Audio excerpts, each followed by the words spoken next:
Halo semuanya, Assalamualaikum warahmatullahi wabarakatuh. Perkenalkan, nama saya Rizky Panuntun dengan NIM 2304130005. Pada video kali ini, saya akan mereview sebuah penelitian menarik tentang cara mengamankan data IoT menggunakan kriptografi AES pada perangkat MCU.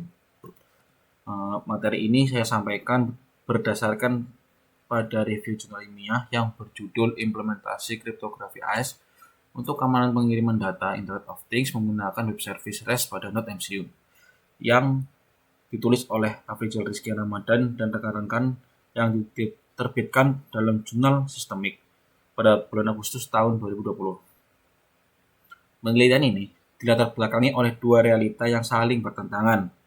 Yang pertama, ada isu keamanan.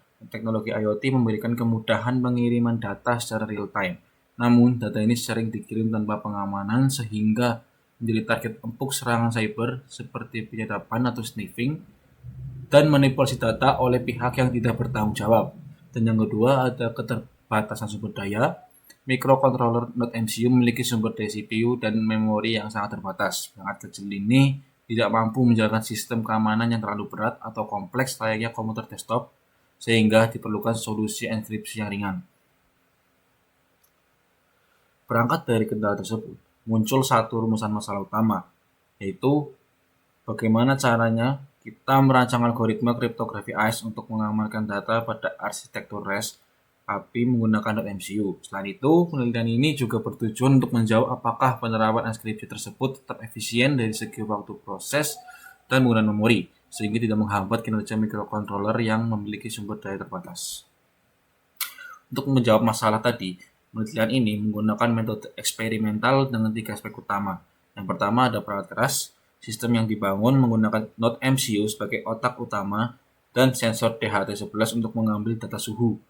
Dan yang kedua, algoritma keamanan, peneliti menerapkan enkripsi AES 128 bit untuk mengacak data, serta base64 untuk menyandikan format data sebelum dikirim. Dan yang terakhir ada arsitektur sistem, komunikasi data dilakukan melalui arsitektur REST API berbasis web service agar pengiriman data ke server menjadi cepat dan terstruktur. Selanjutnya, inilah bagian yang paling menarik, yaitu hasil pengujian. Yang pertama, ada keandalan sistem. Dapat dilihat pada tabel 4 di samping. Peneliti menguji 11 fungsi utama sistem dan hasilnya plus 100 berhasil. Ini membuktikan sistem berjalan 100% valid tanpa error. Yang selanjutnya ada efisiensi kinerja. Proses enkripsi ini sangat ringan.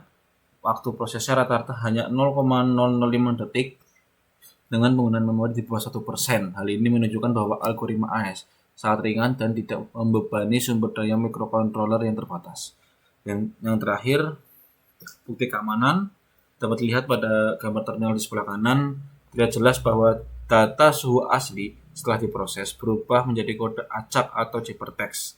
Ini bukti otentik bahwa data Anda aman dan tidak bisa dibaca oleh peretas. Selanjutnya, sampailah kita pada kesimpulan yang akhir. Berdasarkan seluruh pembahasan tadi, dapat ditarik 3 poin utama, yaitu yang pertama, keamanan yang terjamin. Implementasi AES berhasil melindungi kerahasiaan data sensor dari ancaman penyadapan. Dan yang kedua, kinerja efisien. Sistem terbukti sangat ringan dan cepat, menambah fitur keamanan tidak mengorbankan performa alat. Dan yang terakhir ada sistem valid. Secara keseluruhan, integrasi antar sensor, microcontroller, dan web service berjalan 100% valid. Solusi ini sangat direkomendasikan untuk perangkat IoT dengan sumber daya yang terbatas. Demikian review jurnal yang dapat saya sampaikan. Semoga informasi ini bermanfaat bagi pengembangan teknologi IoT yang lebih aman di masa depan. Saya Rizky Panuntun, terima kasih dan sampai jumpa. Wassalamualaikum warahmatullahi wabarakatuh.